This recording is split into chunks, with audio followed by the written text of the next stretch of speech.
Nah, jadi malam hari ini firman Tuhan akan saya bawakan mengenai pelayanan kembali. Saya lihat topik khotbah saya sudah lama tidak mengenai pelayanan, tapi ini kemarin saya membaca karena sedang Jumat Agung Paskah kembali membaca kisah-kisah gitu ya. Bagaimana kisah kematian Yesus. Dan saya baca dalam Yohanes 12 ayat 1 sampai 8 dengan judul Yesus diurapi di Betania. Saya cukup menarik melihat ketika coba saya renungkan lewat pasal ini gitu ya, lewat ayat ini. Kita baca bersama-sama dalam Yohanes 12 ayat 1 sampai 8. Kita baca secara bergantian.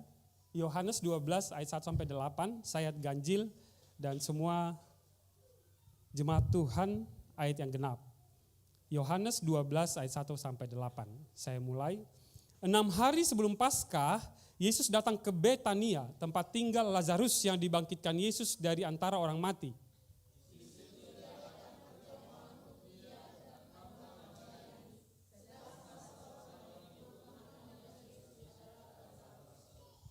Maka Maria mengambil setengah kati minyak narwastu murni yang mahal harganya, lalu meminyaki kaki Yesus dan menyekanya dengan rambutnya, dan bau minyak semerbak di seluruh rumah itu.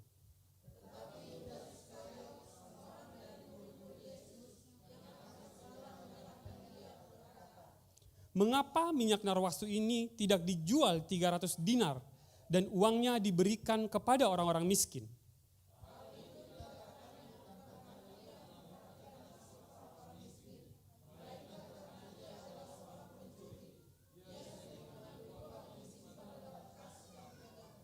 Maka kata Yesus, biarkanlah dia melakukan hal ini mengingat hari penguburanku.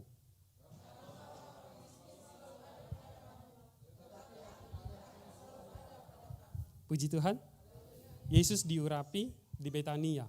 Maria dan Marta, saudara Lazarus. Kalau dibaca pasal sebelumnya berbicara mengenai Lazarus yang dibangkitkan oleh Tuhan dan dilanjutkan dengan bisa dibilang perjamuan ini gitu ya, makan bersama di rumah Lazarus. Jadi Maria dan Marta di sini sama dengan Maria dan Marta yang kita baca di Lukas, di mana Marta katanya sibuk melayani. Di sini juga Marta tetap melayani dan Maria melakukan suatu penghormatan kepada Tuhan di mana dia meminyaki kaki Yesus dengan minyak narwastu yang mahal. Kemudian dalam percakapan itu tadi kita baca dikatakan Yudas tidak suka. Kenapa? Minyak yang mahal ini dipakai untuk meminyaki kaki Yesus. Kemudian percakapan terjadi dikatakan dan dia di sana Yudas seolah-olah peduli terhadap orang miskin. Ini bisa dijual 300 dinar dan kita bisa melayani orang miskin. Tapi kata Yesus, tenang Yudas. Aku sebentar lagi nggak ada di sini. Jadi Tuhan Yesus di sana sudah mulai kasih kode gitu ya, bahwa akan tiba saatnya Tuhan Yesus akan pergi. Ini 6 hari sebelum Paskah. Jadi sudah sangat menjelang di mana Tuhan Yesus akan disalibkan. Kalau judul firman Tuhan malam hari ini saya bawakan pengorbanan di dalam pelayanan. Pengorbanan di dalam pelayanan. Mungkin kita sering mendengarkan khotbah mengenai pelayanan. Dan ketika saya mencoba membaca firman ini, ada beberapa konsep pelayanan yang menurut saya baik untuk kita pahami lebih jauh supaya pelayanan kita memiliki nilai yang lebih baik. Pertama, firman Tuhan malam hari ini berkata bahwa kasih kepada Yesus melibatkan pengorbanan. Pertama itu kasih yang kita nyatakan kepada Yesus harus diwujud nyatakan dengan suatu pengorbanan. Kalau kemarin kita sering mendengar kasih seperti di mana Petrus dikatakan gembalakanlah domba-dombaku, kasih makan domba-dombaku. Di sini kasih membutuhkan suatu pengorbanan. Kasih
tidak menjamin hati kita benar.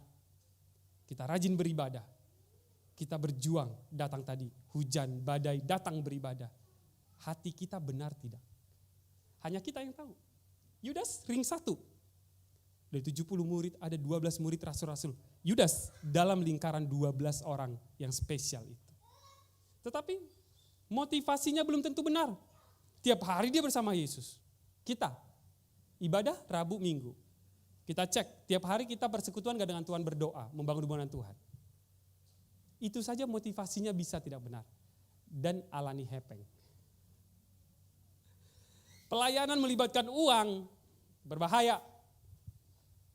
Jadi para bendahara, kaum ibu, kaum bapak, para bendahara, muda-mudi, jaga hati kita. Jangan sampai motivasi kita salah. Ketika kita sudah melakukan suatu pengorbanan, motivasi, dan ini hanya bisa divalidasi oleh diri kita sendiri. Mungkin lo tak berengkan? Ini contoh, mungkin gak benar gitu ya, contoh aja.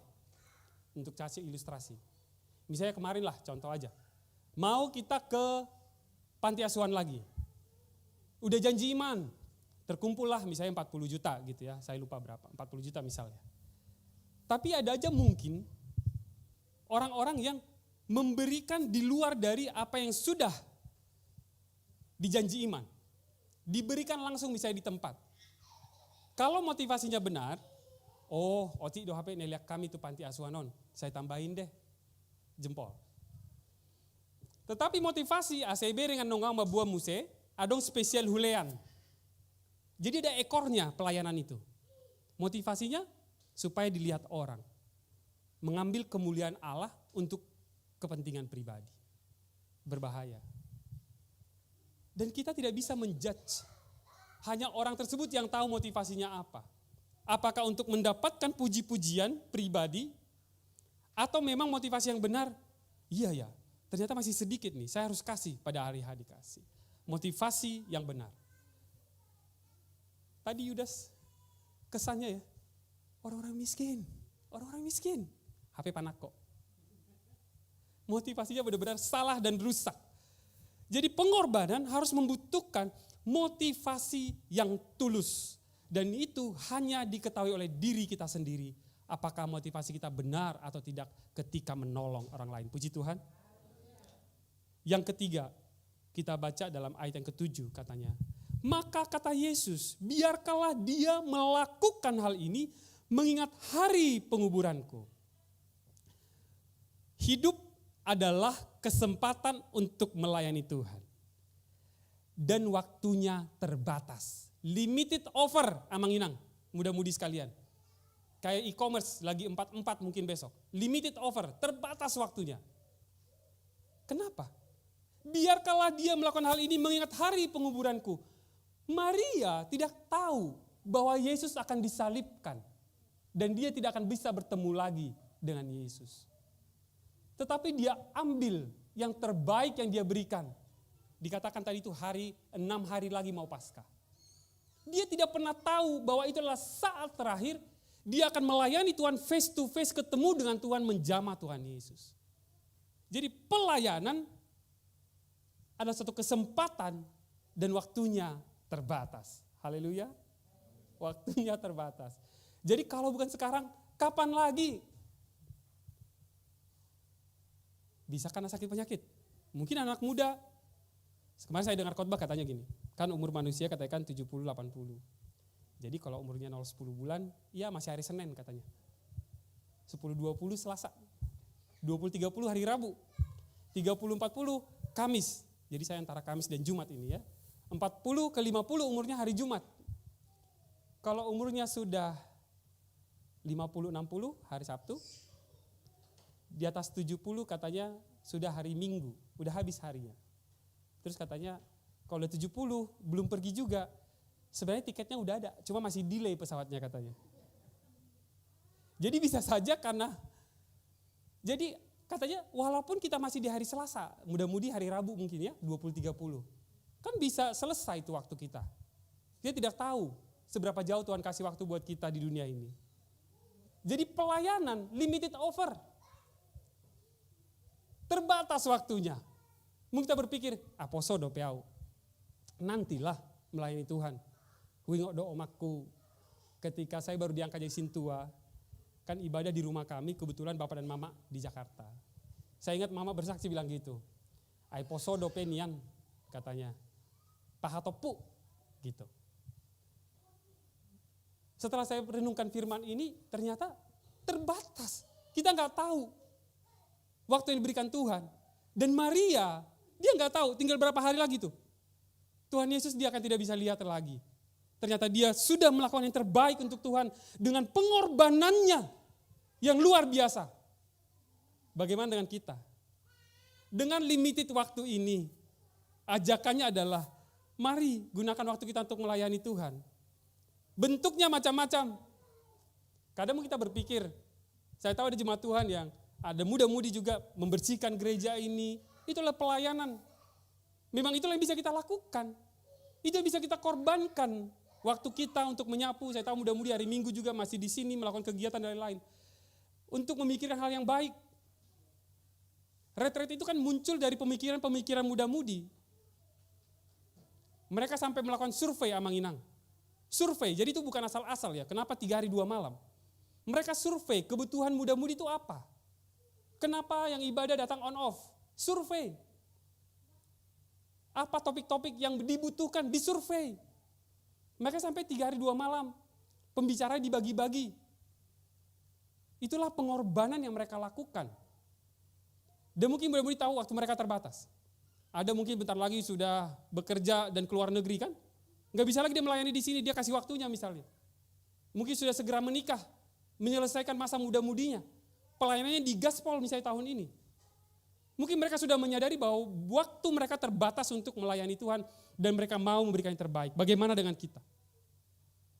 Siap nggak kita memberikan yang terbaik untuk Tuhan di waktu yang terbatas ini? Puji Tuhan. Itu yang perlu kita ingat. Limited over. Waktunya terbatas. Jangan main-main mengikut Tuhan. Haleluya. Jangan main-main melayani Tuhan. Melayani selama masih ada kesempatan. Karena kesempatan kita bisa saja hilang. Contoh tadi Marta. 2 kisah yang kita baca, Marta selalu melayani di bagian dapur. Mangalopa, menjamu. Itu yang dia lakukan. Itu yang menjadi bagiannya dia.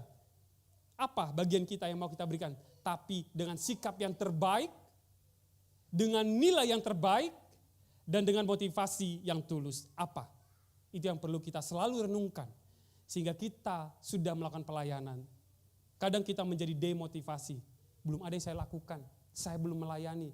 Karena yang dilihat adalah pelayanan di depan sini. Padahal mungkin dia sudah banyak melakukan, cuma dia tidak menyadari. Dia sudah melakukan sesuatu yang terbaik.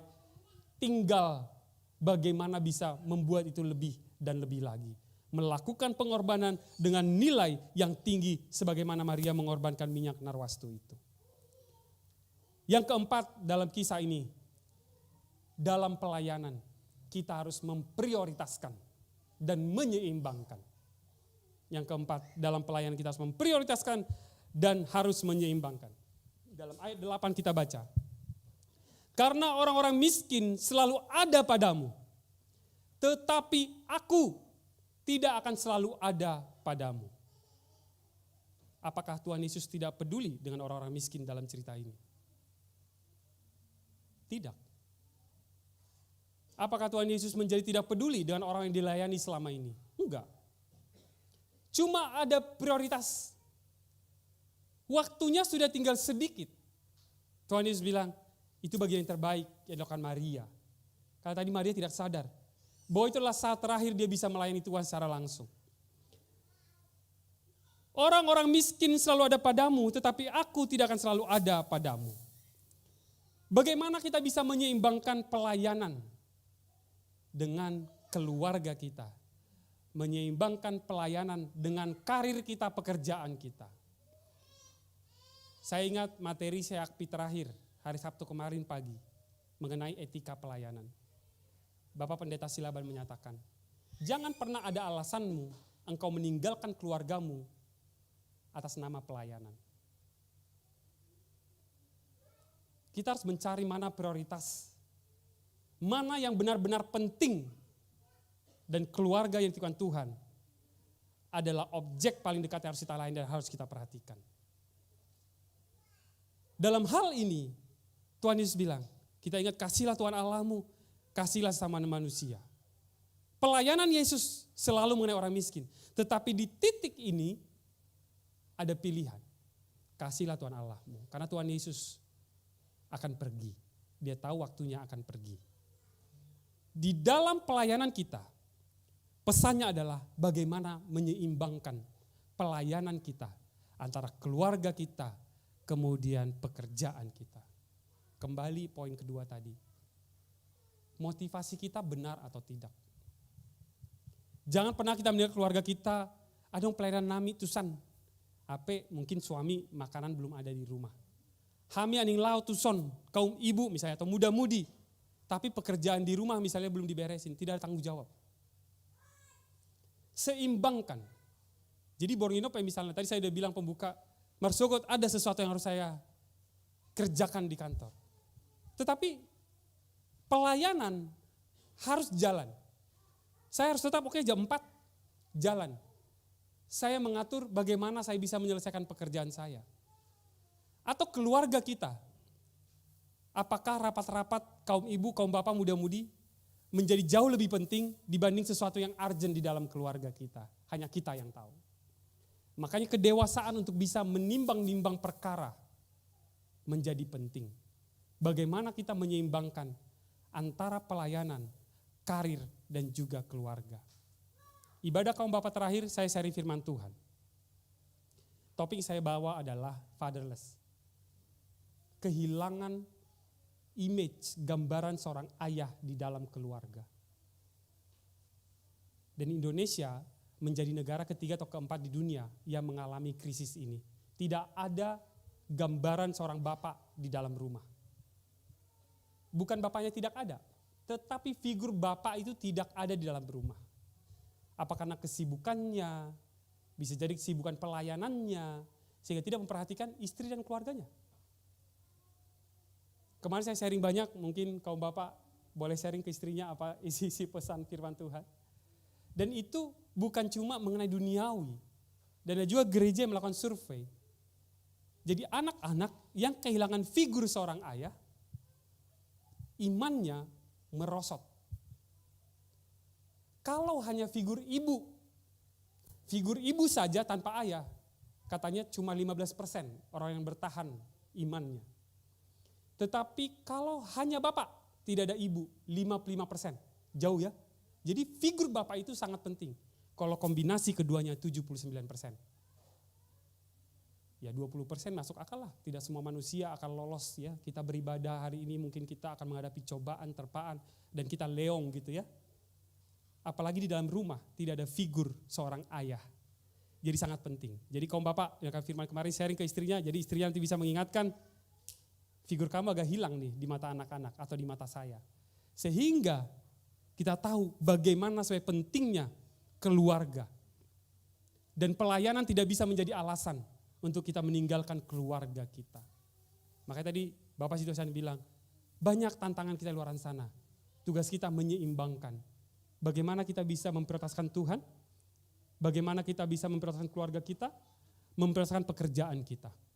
Bagaimana menyeimbangkan. Bukan tugas yang mudah, tetapi kembali kepada nomor 2 tadi. Bagaimana motivasi kita di dalam.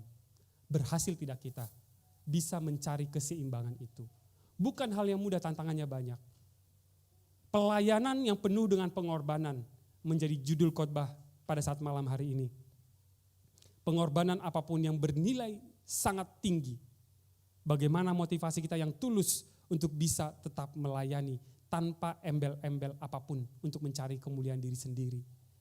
Yang ketiga tadi, hidup ini waktu untuk melayani, tetapi waktunya terbatas. Dan yang terakhir, bagaimana kita bisa memprioritaskan dan menyeimbangkan pelayanan kita, sehingga semua yang kita kerjakan menjadi kemuliaan bagi nama Tuhan. Puji Tuhan. Demikianlah penyampaian firman Tuhan. Kira kita boleh belajar dari firman ini, sebagaimana Maria mengurapi kaki Yesus, memberikan yang terbaik. Dan kita boleh memberikan yang terbaik untuk Tuhan di dalam pelayanan kita.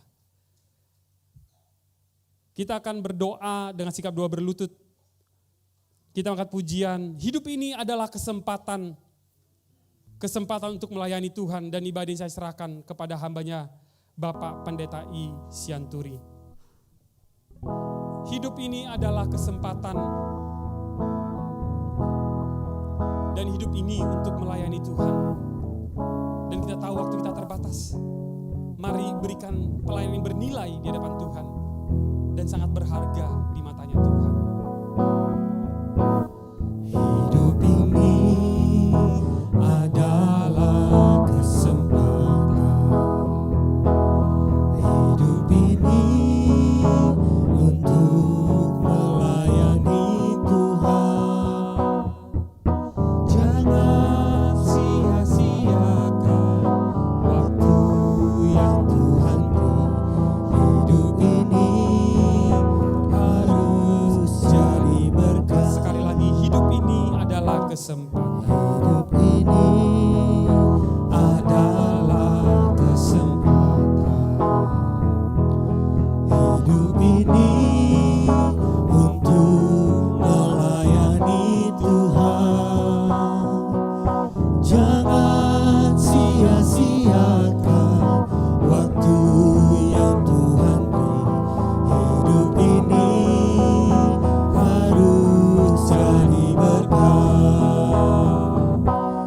Oh Tuhan, pakailah hidupku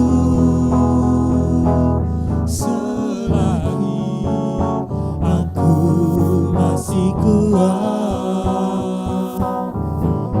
Bila saatnya nanti ku tak berdaya lagi, hidup ini sudah jadi berkah. Hidup ini adalah kesempatan untuk melayani Tuhan.